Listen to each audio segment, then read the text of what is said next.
8 sự thật ngay cả đàn ông trung tình cũng luôn giấu vợ. Ngay cả người đàn ông trung tình cũng có 8 điều bí mật này, và đương nhiên họ sẽ không bao giờ tiết lộ cho bạn đời biết. Kỳ thực đàn ông và phụ nữ khác nhau rất nhiều thứ.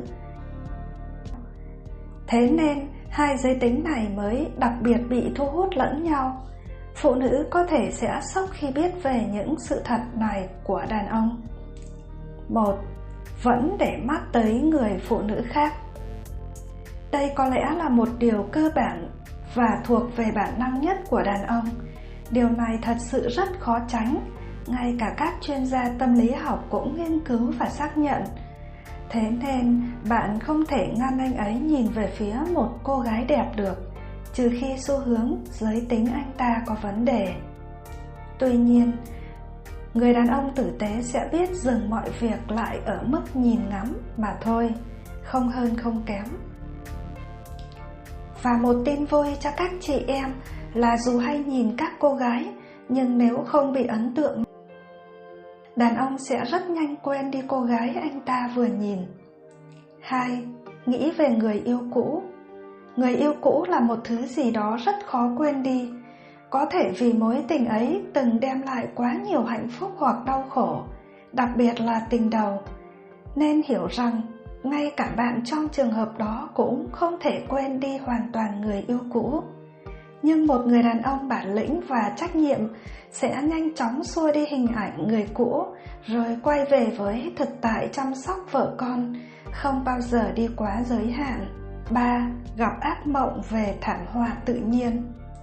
Sự khác biệt giữa giấc mơ của đàn ông và phụ nữ chính là trong khi phụ nữ hay bị ám ảnh bởi những thứ xoay quanh cuộc sống thường ngày, đàn ông lại hay nằm mơ lũ lụt, hạn hán, sóng thần, động đất.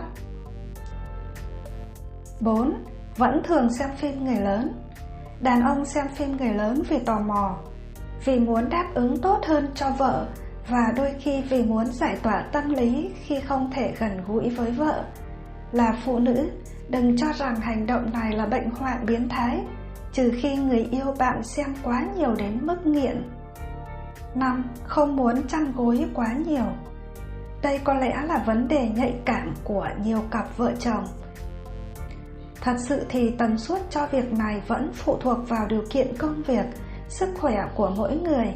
Hãy thông cảm nếu như chồng bạn đang gặp áp lực trong công việc hoặc sức khỏe không tốt. Chú ý một chút thì tình cảm cả hai sẽ thăng hoa hạnh phúc hơn bao giờ hết. 6. Có quỹ đen phòng thân. Kỳ thực dù có dám nói ra hay không, phần lớn đàn ông vẫn muốn dành riêng cho mình một quỹ đen để phòng khi khẩn cấp. Các anh hiểu rằng tiền đưa cho vợ rồi mỗi khi xin lại sẽ khó vô cùng. Lại phải giải trình lý do. Nhiều anh phải lập quỹ dự phòng cũng chính vì vợ quá khó khăn. Hãy thông cảm cho các anh nhé. 7. Thích được đàn ông khen. Khi nhận được lời khen của một người cùng giới, đàn ông sẽ cảm thấy mình như được công nhận, thêm phần lịch lãm. Lời khen đó củng cố lòng tự tin cũng như tự tin của anh ấy. Vì thế, đàn ông vẫn mong nhận được lời khen ngợi từ người cùng giới. 8. Đôi khi phấn khích khi vợ vắng nhà. Vợ vắng nhà một đêm giống như người đàn ông có thể sống lại thuở còn độc thân, tự do chơi game, hút thuốc, tự lập bạn bè. Sự phấn khích này không có nghĩa là anh ấy không yêu vợ nữa, mà chỉ lâu lâu khao khát được tìm lại chính mình của trước kia. Vì có vợ rồi không phải bị quản tất tần tật sao? Cho nên đừng giận các anh nhé. Các chị hãy yêu thương, dịu dàng với các anh hơn nữa. Ngoài ra, khi vợ vắng nhà, cánh đàn ông cũng hiểu được sự vất vả của vợ mọi khi, từ đó cũng biết thương yêu vợ hơn. Kỳ thực, đàn ông và phụ nữ khác nhau rất nhiều thứ. Thế nên hai giới tính này mới đặc biệt bị thu hút lẫn nhau. Phụ nữ có thể sẽ sốc khi biết về những sự thật này của đàn ông. Chuyện tâm sự. Tới khi giàu có, chồng trả ơn cho tôi bằng những tin nhắn sôi ruột gan thế này đây.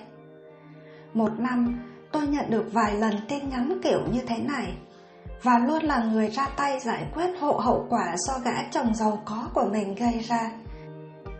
Oái oăm và tức tối làm sao. Vợ chồng tôi đến với nhau lúc tay trắng, phải đi ở trọ, ăn cơm với muối, bươn trải cũng hơn nửa đời người mới có được cơ ngơi đồ sộ hiện tại. Lần đầu tiên phát hiện chồng ngoại tình, tôi đau đớn đến mức chết đi sống lại, vất vưởng suốt mấy tháng trời. Lần đó, chồng tôi thể hiện sự hối hận, ăn năn bằng việc đi thắt ống dẫn tinh. Tôi đâu có ngờ, đây lại là bước đệm để anh ta ăn vụng dễ dàng mà không để lại hậu quả. 1 năm, có vài cô chân dài não ngắn nhắn tin cho tôi kiểu đòi quyền lợi, đòi tiền thế này. Tôi sắp chết chìm trong những tin nhắn như vậy rồi. 45 tuổi, chẳng lẽ lại ly hôn, chia đôi tiền bạc, chia đôi con cái, tôi khó xử quá. Chuyện tâm sự, khi bức tường cuối cùng bị em trai đập vỡ, chồng tôi gục xuống, ôm mặt khóc nức nở vì đau đớn. Khi tôi về làm dâu, nhà của bố mẹ chồng vẫn còn là căn nhà cũ, ẩm thấp và chật hẹp. Em trai chồng lúc đó mới ra trường đi làm, chưa có vợ, nhờ bươn trải, tiết kiệm. Sau 4 năm, vợ chồng tôi cũng xây được căn nhà mới khang trang, mua nội thất đầy đủ. Sau đó 1 năm, em trai chồng lấy vợ và đòi chuyển ra ở riêng. Đất của bố mẹ chồng rộng rãi nên ông bà chia đều cho 2 người con trai. Vợ chồng tôi 1 phần, vợ chồng chú út 1 phần. Lúc đó công việc làm ăn của tôi đang tốt nên tiền bạc dư dả. Tôi chẳng ngại ngần cho chú ấy mượn 600 triệu để xây nhà mới. Tuy xây nhà mới nhưng chồng tôi vẫn bảo chú út đừng đập hết nhà cũ, hãy chừa lại căn phòng chung mà 2 anh em từng ở.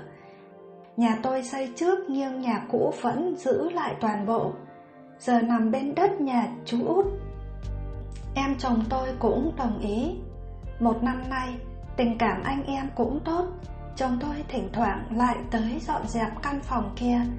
Anh nói đó là nơi của 2 anh em, chứa biết bao nhiêu kỷ niệm và anh muốn lưu giữ những kỷ niệm ấy.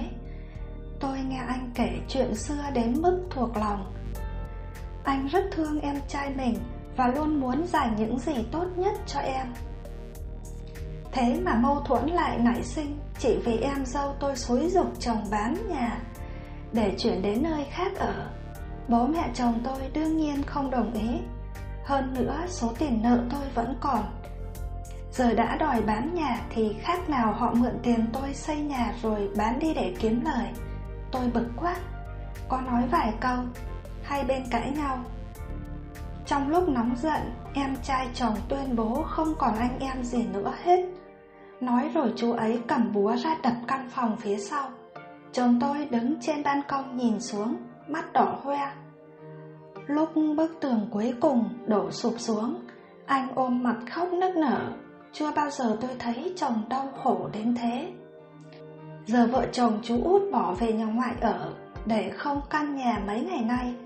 Bố mẹ chồng tôi giận quá, gọi điện kêu về nói chuyện nhưng họ không về. Còn bảo bị vợ chồng tôi ức hiếp.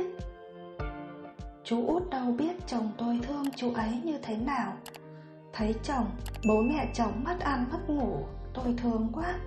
Giờ phải giải quyết chuyện này như thế nào đây?